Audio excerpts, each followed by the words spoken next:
My new fear, now that COVID has subsided, is being pushed onto the subway tracks. I don't know if you guys get our news here in Nashville, you know? The Nashville Tribune or the Nashville Inquisitor. I'm not sure what your paper is called. But we're pushing each other on the subway tracks.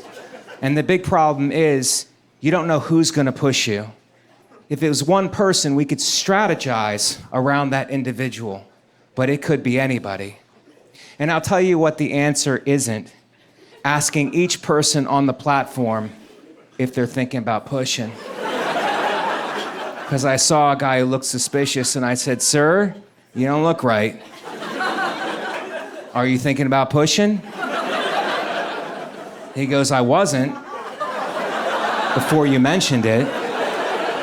But to be honest, now that you brought it up, it sounds like it might be refreshing." Yeah, guys, it's pushing season. So I just assumed I'm getting pushed, you know. Every time I'm on the platform, I get in a stance. Knee slightly bent, head on a swivel. You know, good form, getting ready to get pushed. Because I feel like if I get pushed, a lot of the trains are delayed. I can pop back up. Now I'm in that guy's head, you know? So no one talks about the pop-up. You're ready to get pushed, and you get pushed, and you pop back up. It shows that guy I'm resilient, right? He's just gonna push me in front of a train, dog.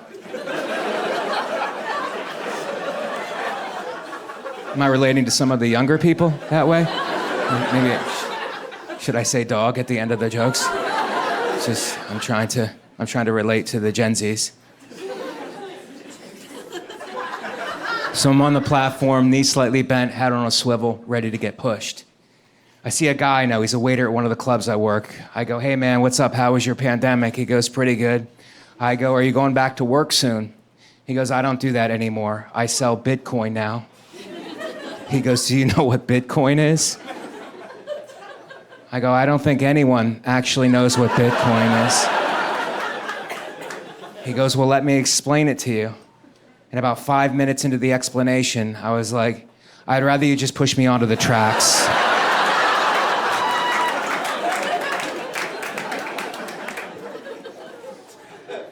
So now I'm taking Lyft, and I know you guys probably don't take Lyft, you know, because you guys have cars.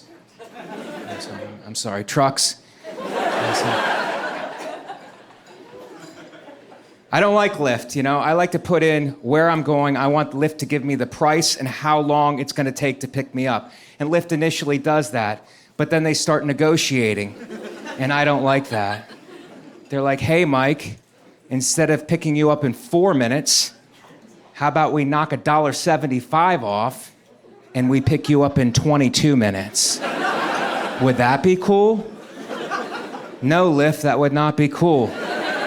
I'm in a dangerous neighborhood. I might not be alive in 22 minutes. Well, how about we knock $4 off and we send you a car with a driver who may or may not be drunk? You might have to actually drive. How about we knock $8 off and we just send you a guy, no car? I go, "Is this even Lyft anymore? This feels like Grindr. This feels like a gay hookup app. And I am not gay. But I do love a discount. So I guess it's decision time for me." And how much feedback does Lyft need? I'm flying out of LaGuardia, which is one of our airports in New York. I fly out like at 6 a.m. I get to the airport, my phone's blowing up. I'm like, who's calling me this early? Who's texting me? It's Lyft. With a bunch of questions. How was the ride? Rate the driver. Review the ride.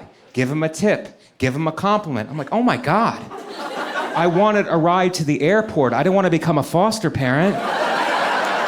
How much work is this? So I just did it old school, verbally. I go, "Farik," his name was Farik. I say to him, I go, "Farik, 4 out of 5 stars. You got me to the airport, beautifully, but you were yelling at your wife in Farsi the entire trip. And I feel obligated to tell you that yelling is toxic and problematic. It's no longer ethnic. It is now toxic and problematic.